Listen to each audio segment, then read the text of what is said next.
उत्तर भारत के एक गांव में बहुत पुरानी एक हवेली थी। चारों ओर फैली झाड़ियों और टूटी दीवारों वाली उस हवेली को लोग काली हवेली कहते थे। गांव के लोग मानते थे कि वहां रात को अजीब आवाजें आती हैं, कभी औरत के रोने की, कभी पायल की छन छनाहट की।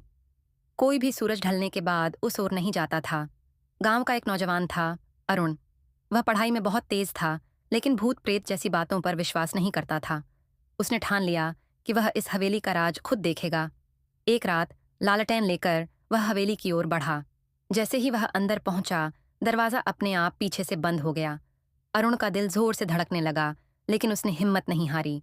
अचानक उसे लगा कि हवेली के भीतर कोई उसके पीछे पीछे चल रहा है।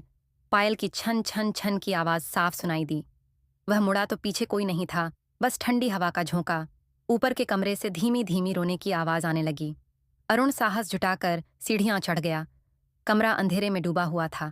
जैसे ही उसने लालटेन उठाई, उसके सामने सफेद साड़ी में एक औरत खड़ी थी। चेहरा पूरा काला और आंखें अंगारों जैसी लाल। औरत ने धीमी आवाज में कहा, क्यों आए हो मेरी नींद तोड़ने?